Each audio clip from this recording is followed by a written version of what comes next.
I want to bring in political strategist and CEO of Relax Strategies, Rina Shah, also Republican strategist Lance Trover, and I'm going to ask both of you all to not pull any punches or throw them tonight. Thank you very much. Lance, I'll begin with you because Trump says the economy will be okay if there is a short-term recession. You've heard what Justin had to say. Will Americans be okay, do you think, American voters in particular, with the idea of a short-term pain? Yes. Look, I go back to his analogy of punching the 14-year-old. The difference here is China is our biggest foe. We're not seeking them out. We don't want to have a relationship like that with China. We're not looking to be boyfriend and girlfriend with China. We are talking about they are our biggest economic and our biggest foe on the national stage with national security. So that I understand what he's saying, but this is let's remember, they have been stealing our intellectual property to the tune of hundreds of billions of dollars. We have a trade imbalance of them to the tune of hundreds of billions of dollars. We have to do something to right the ship here. And I think that's what the president's been trying to do. And at least he's being honest with folks saying, yeah, we're in a transition period. There will be a tough time. And I will just point on a political aspect of this. There's an interesting poll from Emerson this week, and CNN had a similar one that said, just a couple of weeks ago, 95% of voters wouldn't change their vote from Donald Trump. And so while we may have some uncertainty, that tells me that voters still give him a little bit of leeway despite his ebb and flow in approval rating. Does the jobs report, you think, Rina, give him a buffer of sorts and some maybe more runway?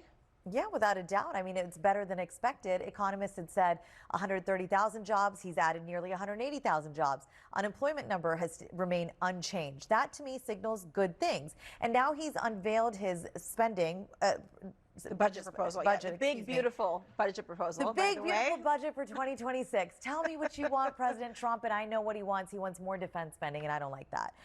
But he also wants big slash to non-defense spending. So I'm not sure this administration can do as well as should be expected, because right now they're soaring. It seems like with all the junk that's been thrown at them, how dare you with these toxic tariffs? You're barreling us towards a recession.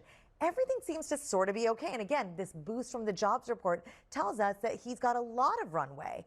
But at the end of the day, where are we sitting at in August? That's what I'm wondering about right now. How are Americans going to feel the burn on their purse? Young moms like me who rely on cheap, accessible goods that have traditionally been made in China for our children, for ourselves. We are used to a convenience in society. But when you look at what the Chinese want, they want respect from us. And I don't think they deserve it. Because guess what? Whatever impact they think they're going to have on our GDP, we're going to have 5 times worse on theirs. The numbers just show it. That's what certainly Trump is banking on in the conversations and the leverage game that's happening with China. Our economy is much stronger than theirs is. I mean, there's already been reports coming out of the struggles that they're having just by the tariffs that have been put on already. Well, I want to get to this idea of this big, beautiful budget proposal. You know, some key Republicans are already pouring cold water on it. For example, Senator Susan Collins saying that she has serious objections, while other Republicans are instead cheering the $1 trillion in cuts on housing assistance, on health care, education. Democrats, though, have a very different view. They're calling it heartless, is the word choice they're using. How is the White House going to pitch this?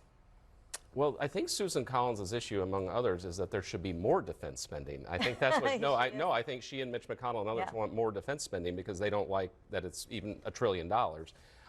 I view this type of stuff as a negotiation. This is the president's proposal. It's going to go before Congress. Here's what I do know. No matter what happens, there won't be one single Democratic vote put on it, just like there won't be on the reconciliation bill for tax cuts. So that's where Mike Johnson, and who has a very stellar record so far, is going to have to come forward and put it through, which I think he will. There's some inconsistencies happening, as often is the case in big, beautiful bills like this. I mean, they've got enormous cuts to education, expected on the campaign trail you talked about, health programs, but also the Chronic Disease Center will be impacted. We remember RFK Jr. was speaking about the necessity on the campaign trail, even before he was obviously sworn into his post. Is this going to be an inconsistency that is going to harm the potential for this to pass? I worry about that. That's probably the most consistent worry that I have, because when you talk about what we saw in what they unveiled today, cutting spending levels by $163 billion, that's without a doubt going to shake how we know the federal government to serve us. What are our necessities? Again, as a society that's come out of the pandemic half a decade out, We know that public health matters. How is RFK Jr. going to address this if we're not talking about the federal level having the money it needs to take down to the states this education, this, whether it be programmatic or just pure messaging, which, talking about messaging for a second, the White House gets it wrong every day of the week. I really hope that they're more consistent in talking about their values budgetary wise in this next few weeks, because I think they really kind of screwed it with the tariffs this Do you past agree with few that? weeks.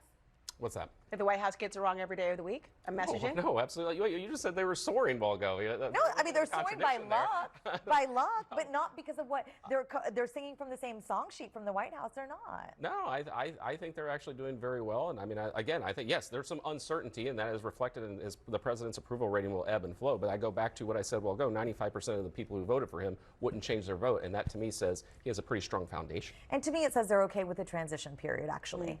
So I think most voters, even the jittery independents, are willing to give more time, because coming out of seeing how bad he was in the initial messaging on tariffs, I think they've sort of started to get it together a little bit, and he's become more consistent this week in messaging, sort of, hey guys, stay with me. It's going to be a little painful. I don't know how long it'll last. I don't either. We'll see. Rina, Lance, thank you both so much. Still ahead tonight.